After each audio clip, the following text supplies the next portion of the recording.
It can only be attributable to human error. You're entering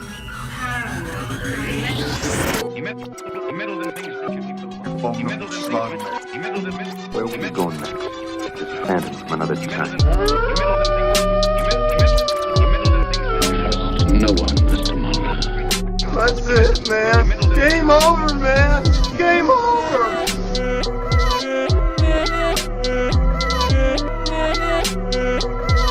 That is one big pile of shit. What's up? I'm Jasmine. I like to eat junk food. Today I had 2 cookies and a piece of pizza. And my name is Alex, and I ate a whole pizza to myself today. And I only had a Whopper from Burger King. That was all I ate today. It's a big whopping meal. It was small size. It did not live up to its I had a name. cookie. Yeah? Yeah. Yeah, I had Today I bought a coconut from Food for Less today. It's the first time I've ever bought a coconut. Did you put lime in it? No, I bought it for my grandpa. I don't like coconut, but Oh, okay.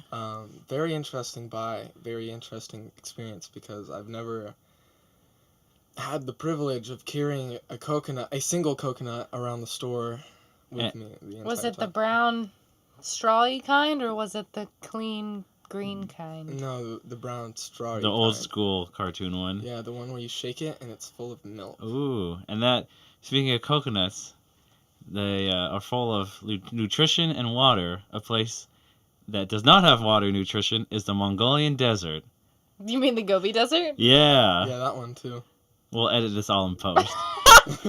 But yeah, the Gobi Desert in Mongolia. Very dry desert. And it's home to what we'll be talking about today. Right. Which is... What is? The Mongolian Deathworm, a.k.a. Warm. Olgoi Korkoi, which translates to the large intestine worm. I got this as well. Yummy. A.k.a. A little fun fact about the Mongolian desert before we get into it. Yeah. Is, as you said, it's very dry. It's very desolate. It's also over 500,000 square miles, so it's very large as well. Super big. It is in the southern part of Mongolia. It takes up almost the entire south. Yeah, my moral philosophy teacher from high school has actually been to the Mongolian desert several times, and he's lived with the nomads there several times. Damn. So, what are we talking about today? The Mongolian Deathworm. Oh, yeah. And what is this cryptid, Eli? It's a worm that is known to... Not known, it's Believed to? believed to spit venom at people, and also, it's, depending on who you ask, create an electrical charge. It's also so poisonous that if you touch it, you will die. Instantly. Instantly. Yeah, instant Yeah, death. They say it's poisonous to the touch with its venom, which are two completely different things in a biological sense. Yeah. So there's a lot of like interchanging of biological functions with the Mongolian Deathworm.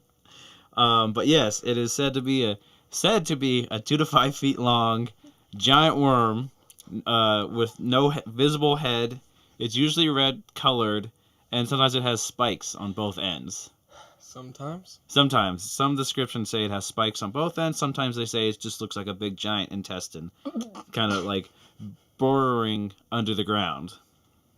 So, well, I guess we could get into the first thing about it. Yeah. About where the information comes from. Yes, sir.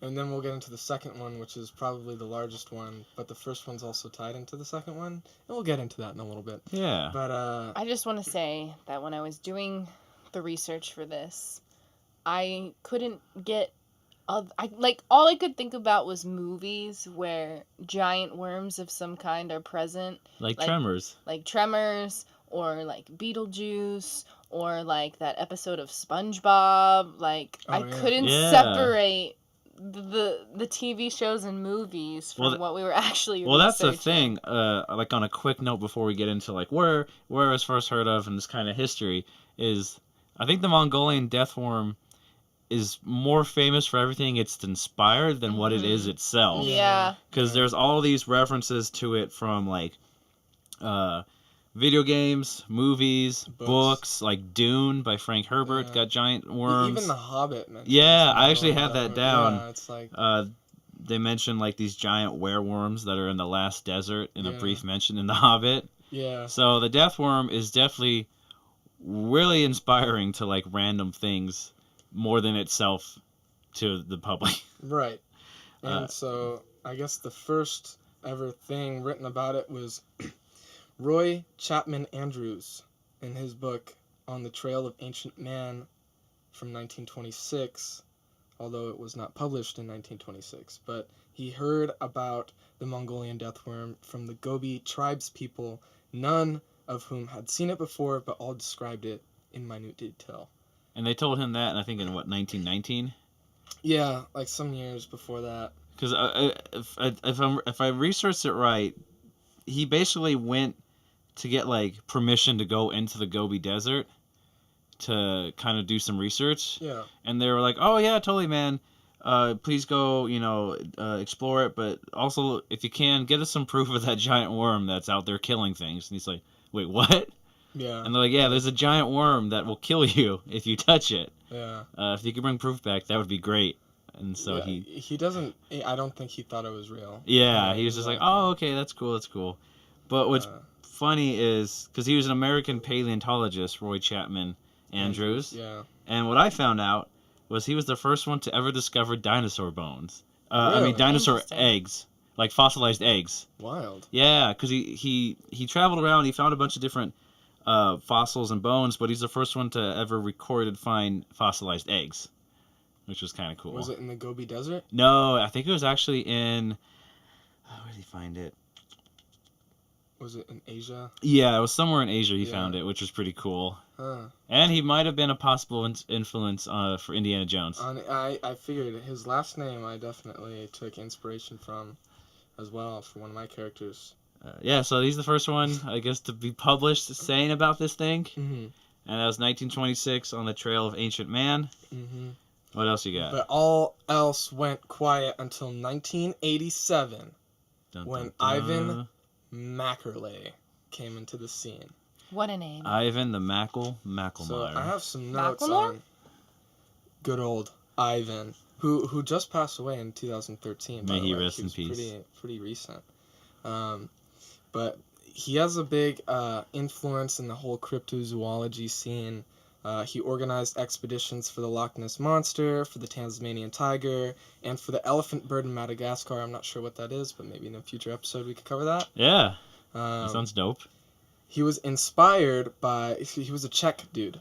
Czechoslovakia. Okay, cool. And I guess the thing is, to get into is a little bit of history as well, because the Mongolian language is difficult to understand, so I've been told.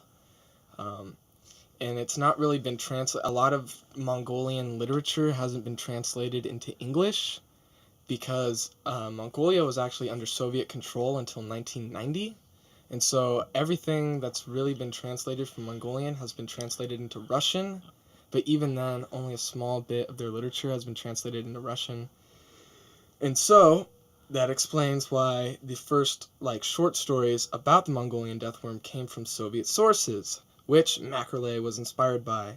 So for the instance, Ivan Efremov, a Soviet sci-fi writer who wrote in 1954 a short story called Olgoy Korkoy, Ooh, in which a team of geologists were attacked by the Mongolian Deathworm.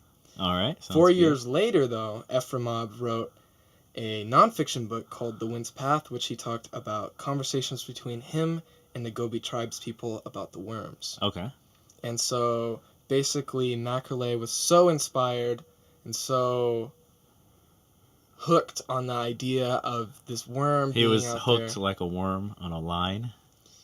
Yes. I made that joke in my head, but I didn't say it out loud. Something told me just say it, get it out. It's building. It's building. He went out and Mackerle translated the Altajan Sadak. Oh wait, that's not it. Okay, all right. Take two. We'll fix this Okay. all in post. Altajan to Sadak Gobd I'm so butchering that. Clearly, we are not well versed in other languages. Speak for yourself. Altajin I just read Mongolian. Tashdak. The 1987, right? Yeah. Altajin Tashdak. We'll go with that. Okay. It sounds like it's something from Dune, too.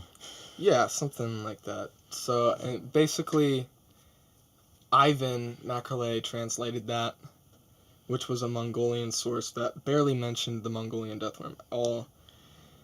Basically, what he got from it was that it travels underground, creating surface waves, which allows it to be detected.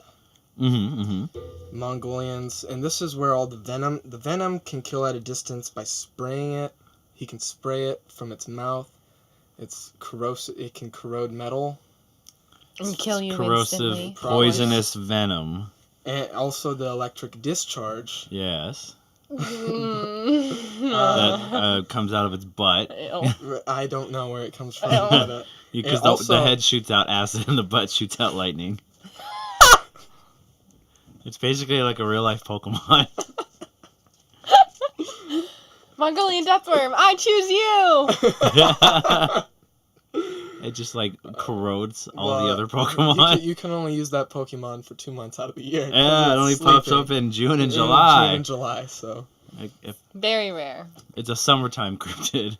yeah, pretty much. So, also, going Yes. back to Roy Chapman Andrews, he didn't publish his works. It was Ivan Mackerle who published his works. Okay. So literally everything that we know about the Mongolian Deathworm comes from one dude. Yeah. So He's got a lot riding on him. Yeah. is it a hoax or is it real? Could it be this is a rare creature that exists only for 2 months at a time in a very isolated desert that spans what 5,000, Didn't you say 50,000? 50,000, 500,000. 500,000 square feet?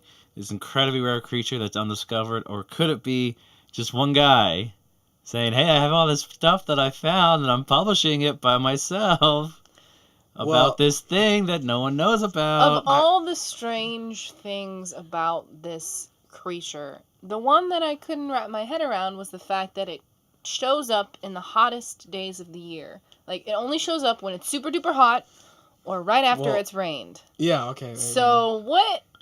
How can it show up Well- at both of those times? go. Well, here we Yeah. go.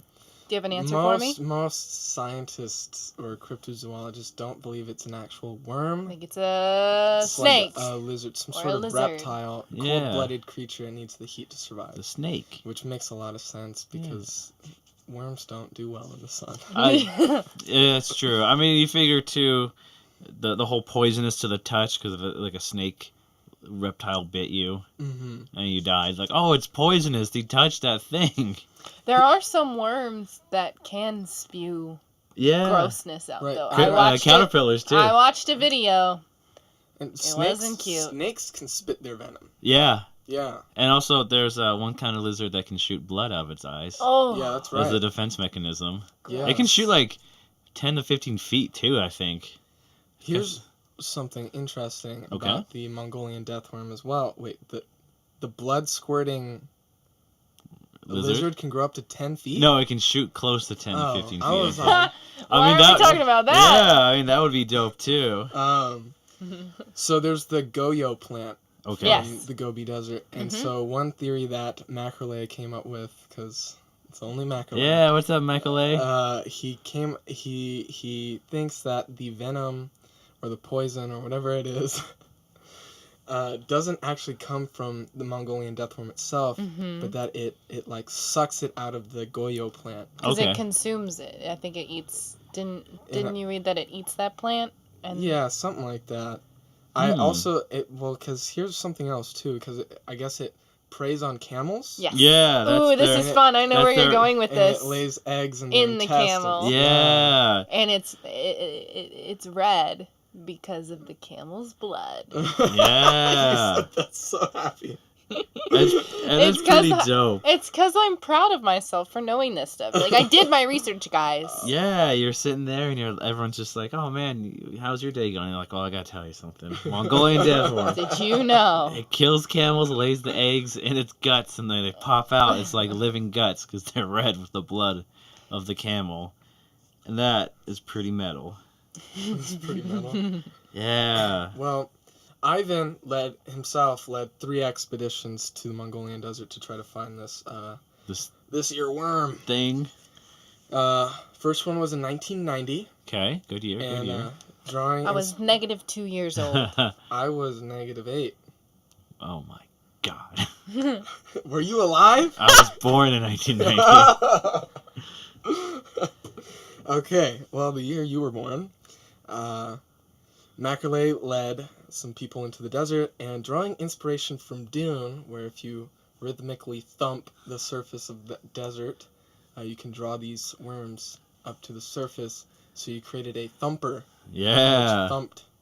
And Thump that's thumpiest. he also used some explosives, I think I read. Yeah, he Yeah. liked to blow things up. Because, that makes sense. If there's, Yeah, a yeah. giant explosion, that's obviously going to attract the creatures in the sand rather than make them slither away to save their lives. But, Well, it worked in Dune. And graboids too are attracted to the vibrations. Graboids. Yeah, from Tremors.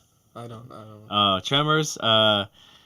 It's either early '90s or late '80s movie. Kevin Bacon's in it, and it's about a small town that is beset by these giant worms under the ground that come up and eat you, and they're called What a graboids. coincidence. Tremors came out in 1990. 1990. Yeah, produced by Ivan the Mackerle. The Mackerel. Mackerel. It's not even his name. But yeah, that didn't work. He didn't Tremors find. is he just didn't find propaganda anything. by Ivan.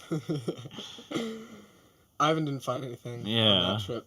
The 1992 expedition, the year you were born, Yes. Oh. was a lot more interesting.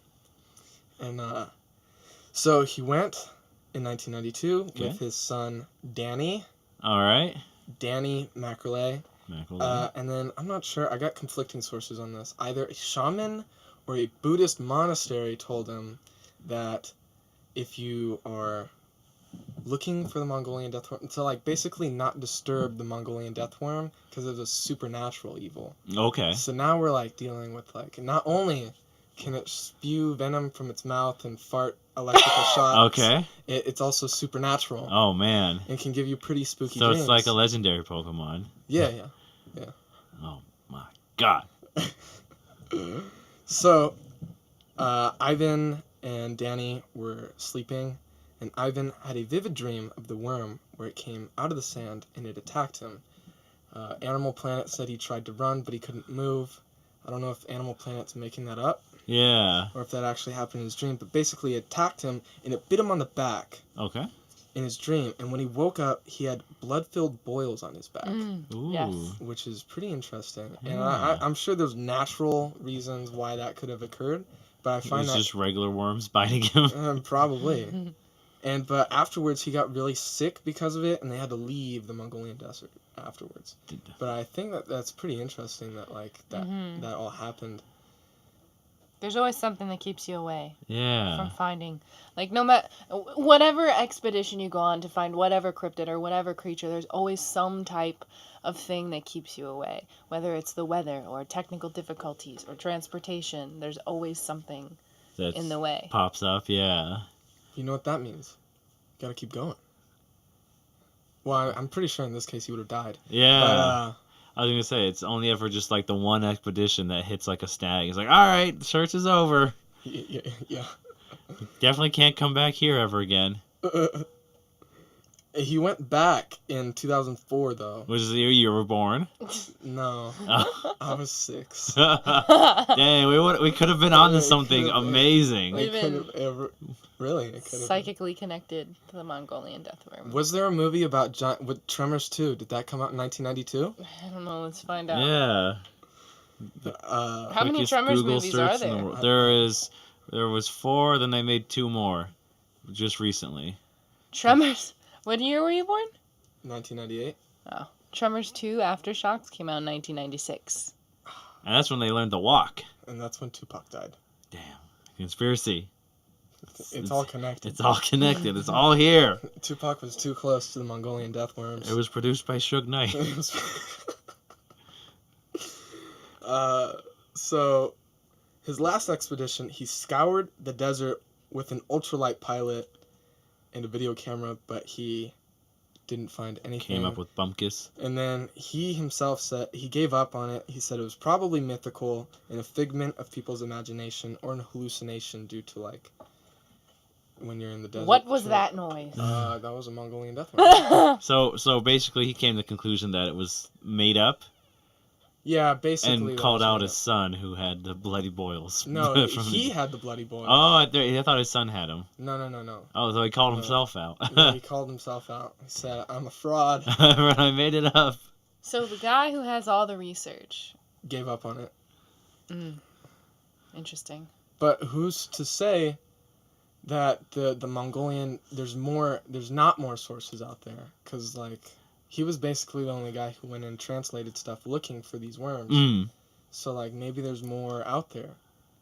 Yes. Field trip. Just kidding. Yeah, I mean, Mongolia? No. Good luck. If there's anyone out there whose family is from Mongolia, or if you are Mongolian and you know anything about the Mongolian Deathworm, please email us at cryptidcampfirepodcast@gmail.com. We'd love to hear from you. Yeah. Totally, man. Apparently I read this online as well, is that as far as its place in Mongolian culture, Hmm. it's kind of like floating orbs in people's bedrooms. Like basically everyone knows someone who's seen them. Okay. I know you've seen them. It's true. So that would make me the person who knows someone who's seen Yeah, them. so you're the guy who But- knows a guy. It's like basically you've seen the Mongolian Deathworm. Yeah. I haven't. But I'm Okay. like, oh yeah. But dude, you're gotta the check one this who's out. more Like, vocal about it. Yeah, basically. So yeah, so I'm the guy who went out, almost got attacked by the Mongolian Deathworm, and Yeah. ate my camel, laid its eggs in there, just made it back, and I'm like, you won't believe it, I saw this thing, and you're like, oh man, that's cool, and now I'm like, I'm gonna go about my life, that's it, and you're just like, everybody, there's a Mongolian Deathworm, they're real, they're out there. Yeah. You go start telling everybody my story. Yeah, basically. Also, National Geographic hosted a little expedition. If you're talking about the video, are you gonna talk about a video? I'm going to talk about the video. The video. I was so mad. Talk about the video. Well, it sounds like you're pretty passionate Well, about it. There's only Take one. it away, Is there only one Jasmine. video we're talking about? Because It was like I a 4-minute video or something, 3 to 4 with minutes. a guy and cameras that Yeah, he set Pat up. Spain. Yeah, Is that's that his name? Yeah, Pat Spain? Pat And like- Spain. And like Pat one, Spain. one of the cameras had been knocked over, Spain. right? Are we talking about the same video? Yeah, with the cow. Okay, yeah, it was a cow. But what's Yeah. so frustrating to me about that is because of the way that they title it. They're like, Yeah. Mongolian Deathworm caught Caught on on camera. And Yeah. you're like, oh, snap. Like, this sounds like a good source. Like, this is National Geographic. Like, this is Right. legit. Let's watch this. And, like, even if it was something, like, unexplainable, like, maybe it's not a good shot of a Mongolian Deathworm, or maybe, like, it's just a blur or something. And they lead up to it with, like, this camera being knocked over and, like, holes in the ground that weren't there yesterday and all this stuff. And then they show the first frame of this video, and the dude is, like, freaking out. He's like, I have no idea what this is. This is incredible. Like, I don't know what this is. And then they press play, and it's a freaking cow. Yeah. It's a cute cow. No hate against the cows. But they just totally, like, made it seem like it was going to be a Mongolian Oh, Deathworm, and I man. was left Yeah. extremely disappointed. And then Pat Spain broke his leg What? falling down a hill, and he had Pat's pain. Is that all you wanted to say? this whole Pretty time? much. I was sitting on that joke while you were telling your story, and I was like, I think I'll go for it. Pat's pain. So yeah, basically the point of that story was to say that there is no photographic or video National evidence. Geographic trolled us. They did. They did. There's no, like, a lot of creatures and cryptids have even, like, faked video. Like, there's some type of footage or evidence or proof. There's nothing for the Mongolian Deathworm. Just a cute cow. Yeah. Just a cute freaking cow. 2 of them, I think. Yeah. But let's get into some explanations of what Okay. Mongolian deathworm, if it's real, what it might be. You guys had suggested earlier that it was a lizard with a snake, possibly. Lizard, snake, reptile kind of. Yeah, that munches on poisonous plants and has. Possibly. Yeah. Or maybe it's like the Gila. Was it the not Gila monsters? Komodo dragons. Yeah. They have really poisonous mouths because Yeah, they just have so much bacteria that like one bite just pretty much kills your system. So maybe it's a smaller version of like that kind of mouth. Right. The thing about it being any type of snake or something like that is, I read that like even the most poisonous snake on the earth, like its venom takes up to half an hour to kill you. So this whole thing about like instant death whenever, like whenever you touch it or it spits on you or whatever, like it just seems highly unlikely that it would be instant. Fatal, right. Sure. Like I'm not saying that it won't kill you, but instant death. I don't know. Well, I got an actual species name for what it could be. All right. And it's called an amphisbaena. Okay. It's known as the worm lizard.